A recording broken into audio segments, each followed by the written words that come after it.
Good evening everyone, Michael here for Tactica Imperialis with a 40k Tactics Revisited video. Today I'm revisiting Psykers because since I made that video we've now had the introduction of the Psychic phase, meaning that the way we run Psykers has changed in a way, and I want to discuss these changes and how you can get the most out of your warp harnessing individuals.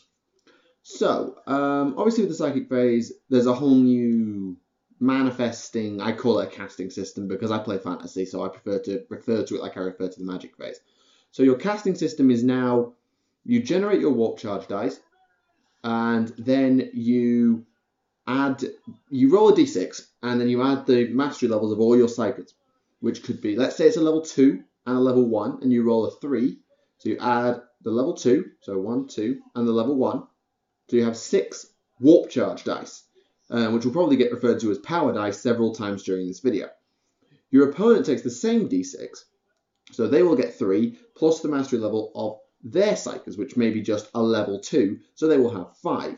This is an important thing to remember because it is not as if you can roll 1 dice, get a 6, and add your tons of mastery levels, and your opponent can just get 1 dispel dice because they don't have any Psykers. No, they will still get the same d6 as you. The only difference is in how many Psykers you actually bring.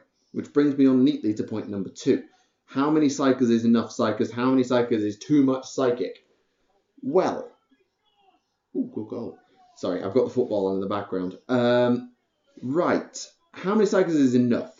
Well, that depends on your army, and it also depends on your meta, your typical opponent. If your army is built around Psykers, so Chaos Demons, Grey Knights, and Eldar spring immediately to mind. If you run any of those armies, you should probably be investing quite heavily in Psykers. Be it lots of little level 1s like Grey Knights, or a couple of really heavy hitting level 3s like Eldar. Or a mix of the two, as you probably get with Demons who have 1s, 2s and 3s all over the place. The main reason we have these Psychic heavy armies is because they rely on their Psychic power. So if you're one of those armies that relies on Psychic powers and the synergies between them, you should probably be running a lot of Psykers. By contrast, if your Psychic powers are just a bonus that you can use to increase your viability, is that a good word? I suppose it is.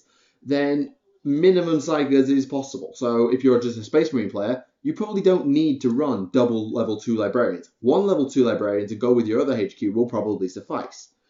By the same token, as an Imperial Guard player, you have options to take Psycho Battle Squads, Word Vein Psykers, Primaris Psykers, and Astropaths. Do you need to take all of those things? No, probably not. You're probably enough taking a Primaris Psyker. But you then got to think about your opponents. Opponent or opponents, depending on tournament. If you know you're going up against a tower player, you don't need a lot of Psychic. It might be good because you can then boss him off the board in the Psychic phase, but as far as Psychic defense goes, you don't need it. If you're facing an Eldar player, you know I'm going to need to invest pretty heavily in finding a way to, at the very least, mitigate the Psychic phase of your opponent, because they are going to be throwing a lot of powers around and you need to shut them down. So having 2 extra dispel dice from a level 2 Psychic is brilliant. On that note, if you are going to be doing a lot of Psychic defending, Adamantium Will is a must, wherever you get it from. If it's Black Templar Chapter Tactics, if it's Necron Gloom Prisms, if it's pieces of war gear, if it's named characters, I don't care where you find it. But having Adamantium Will, if you know you're going up against lots and lots of Psykers, is a blessing from whatever god or thingy your race happens to worship. It's just essential to have Adamantium Will if you know you're running into Psykers. If you think you're going to run into 1 or 2 Psychic-ish armies, no, probably not. But Psychic heavy armies, I would thoroughly recommend Adamantium Will, because Deny the Witch is quite simple. You need a 6 per warp charge success that your opponent did when casting. So if they roll 3 successes, you need 3 denies. Now, you need a 6, and you have, let's say, 5 dice. How are you going to get 3 6s out of 5 dice without praying to the gods of nonsense and randomness? Answer, you're not. You need to buff this. Now, the obvious way to do it is to have a Psyker in the unit, and that gives you a +1 to Deny the Witch, which is really good. But that has to be assuming that your Psyker is the one being targeted. If it is, having a really high level Psyker comes in as well, because if it's a higher level than the caster, you get another +1, making it a 4+. Now your odds are pretty good. But if you have Adamantium Will, you get another +1, taking it in this random scenario to a 3+, meaning you should stop the power. However, your Psyker can't be everywhere. You're going to be in one unit. So this 5+, I mean, 3 5+ out of 5 is very unlikely, but it's a lot better than getting 3 6s, trust me. So Adamantium Will is great to have if you know your opponent is going Psychic Heavy or you think your opponent's armies are Psychic Heavy. If you are expecting to face lots of Tau, lots of Necrons, lots of Dark Eldar, lots of Space Marines even, you probably just need a little bit of Psychic defense here and there, or just a Psyker to have a little bit of presence in the Psychic phase. With that said, what about going on the offense? What if you are worried about running into these super Psychic heavy armies? How are you supposed to do anything in your Psychic phase? If you have any Psykers, that is. Because you should. Let's say you've just got a level 2. How do you expect to get anywhere when they've got a level 3, a level 2, and a level 1 Seer Council? I don't know. So they've got 4 more power dice and 4 more dispel dice than you all the time. How do you counter that? Simply, you prioritize. I say this in the nicest possible way. You will only probably get 1 power off in the Psychic phase. The reason I'm saying that is because they can throw all their dice at 1 power. So if you commit 2 dice to 1 power and cast it, they can easily throw half their pool at it and stop it. So if you've only got 8 dice, you throw 2 there and then 6 into another one, and they've burned their dispel pool, you might be able to cast the second power. But you will probably not get both of those powers off unless you get insanely lucky. So you have to think about that. Which powers do I absolutely have to get off? You may as well throw all your dice into 1 power and just pray it goes off with enough dice that your opponent can't stop it. Which is possible. As long as you're not targeting their Psykers, I suppose it's doable. Then you've got to play around perils. This is the problem. This is the problem with Psychic heavy defense lists. And the problem is thus. You need to throw a lot of dice in order to get over their Psychic wall of defense because they've got so many dispel dice. So you've got to throw a lot of dice, which increases the risk of a double 6. And if you get that double 6, you perils of the warp, and your opponent can still deny you, I think. So perils of the warp is something you just have to accept as a fact of life if you're going to face a Psychic heavy meta. Unless you are running a Psychic heavy list yourself. But if you're doing that, then I don't like you unless you're a Grey Knights player and you have no choice. Anyway, getting a little off topic there. You're just going to have to deal with perils. And every now and then, you get a massive buff to your Psyker. 1 in 6 times. I know it's rare, but it does happen. Right. So when it comes to casting, let's take Psychic heavy armies out of the equation for 1 second. Let's take it a simple matchup of roughly 1 level 2 per team. So you've got the same number of dice. Now as a caster, you have the innate advantage because your casting values are a 4+. Their deny values are a 6+. Immediately. So you've got an advantage. But they can throw all their dice into 1 power and stop that 1 power going off. Unless you throw all your dice in, but then you're risking perils. So, here's my advice to someone who's casting. Feinting and prioritizing. By feinting, I don't mean as in passing out. I mean a feint as in a sort of a false attack. So you chuck a couple, let's say you have 7 dice, for example. You might throw 2 dice into a throwaway power that is useful. Let's say just a simple Witchfire power that you want to get off, and you might think, okay, I'll do some damage to this unit. Your opponent might make it a high value unit. Your opponent might think, I don't want that to happen. I'm going to throw a couple of dice and deny it. It doesn't sound like much, but it takes 2 or 3 dice out of your opponent's pool, meaning you've got that 4 or 5 dice left to go after the big power that you were waiting for, such as Prescience, Hallucination, whatever else you're running. It gives you the chance to go after that big power. Summoning powers, classic example. You need 3 warp charge to get the summoning powers off. You might just throw 1 or 2 dice into a Witchfire to throw away some dispel dice so you can chuck the rest of them into the summoning power. It's risky because you then might get locked out, but you know, it's summoning demons. Of course it's risky. Psychic focus, something else I should mention. If you take all your powers from 1 discipline, you get the Primaris power for free. Never underestimate the value of something like Prescience. as a divination psyker, or the summoning power as a malefic demonology. These are the reasons you should always keep your discipline to one psyker. I generally would never, ever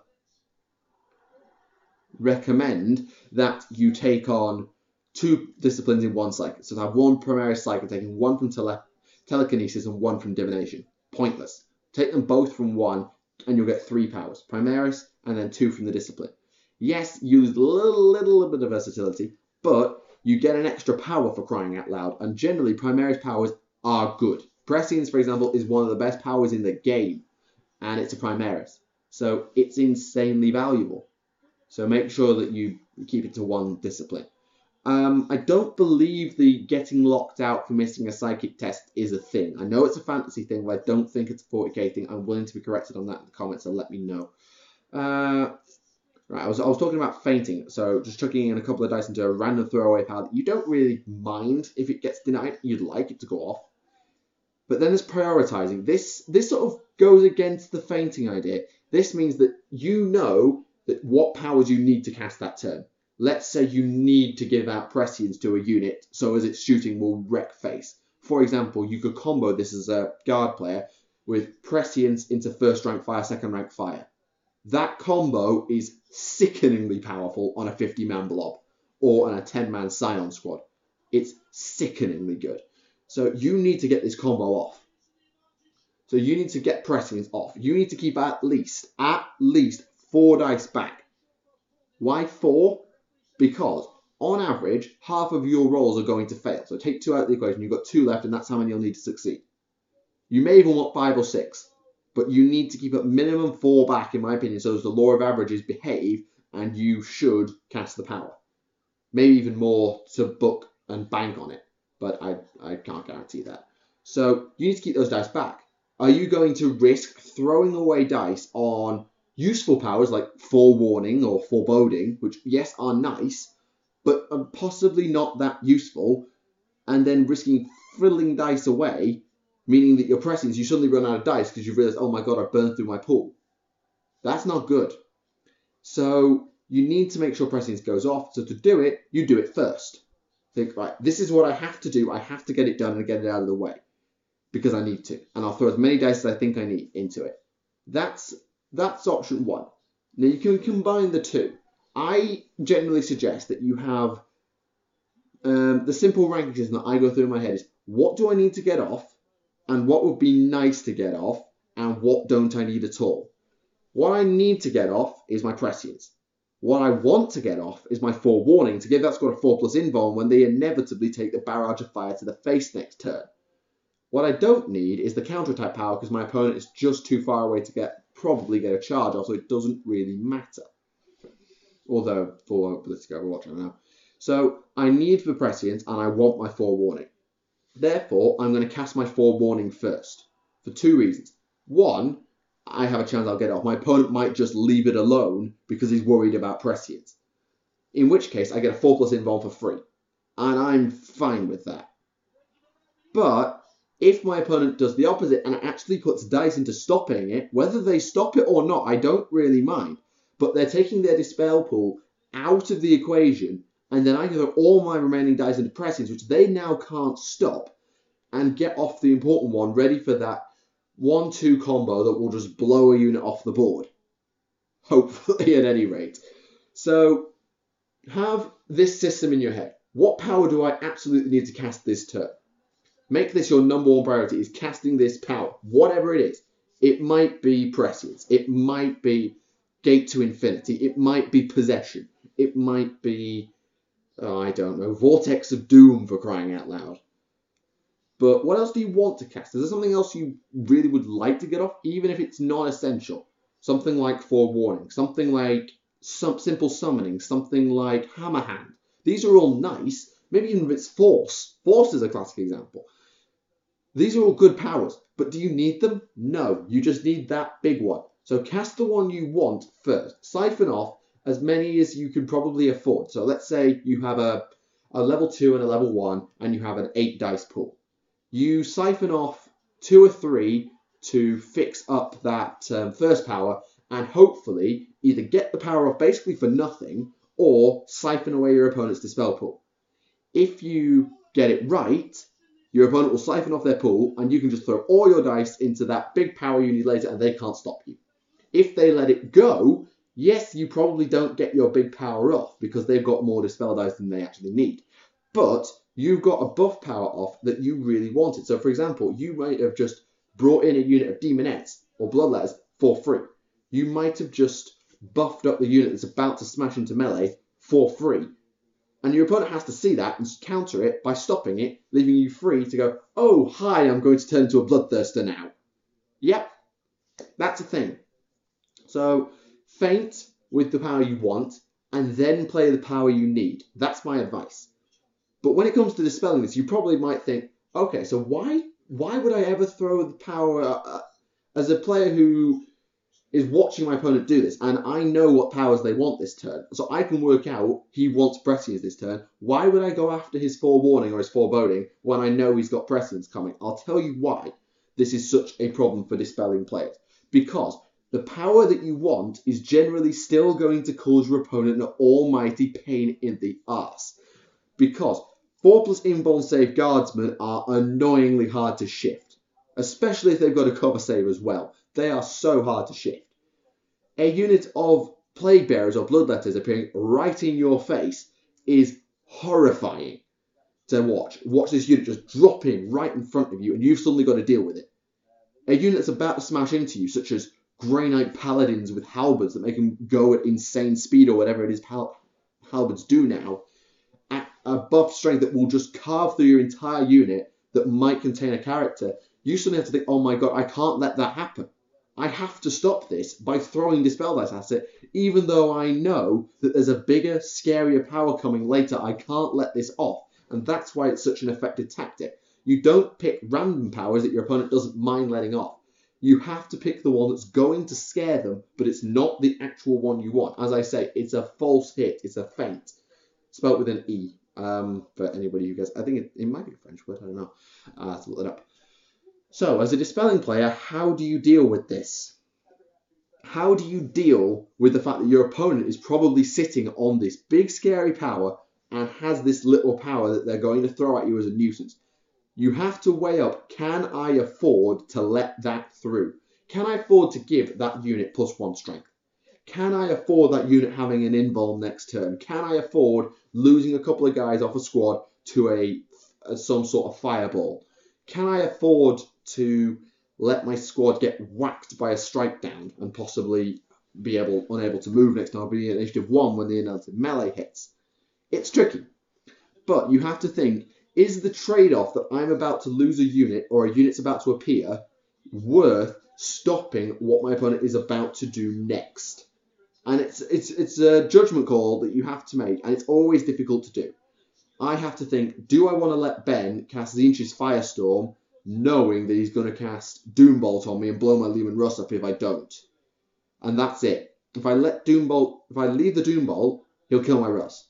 If I leave the Firestorm, he's going to create some pink horror. No, don't think that does that. He's going to wreck one of my units. Or Blessing of Mutation, for example. Can I let him have a free roll on the Chaos Boon table or some sort of other buff? Maybe. Can I afford to lose half a squad of guardsmen? No, probably not if they're about to get smashed or shot. But then I have to worry about my Russ. It's a judgment call. You just have to think. I don't care if it takes you a minute just to process all that information and work out what you're going to do. Don't let your opponent rush you. Right. Now I've banged on for 20 minutes about Psykers and I hardly ever use them. Oh, one last piece of advice. Don't actually forget to do the Psychic phase. Because the Psychic phase is now its own separate entity, you might think it's impossible to forget.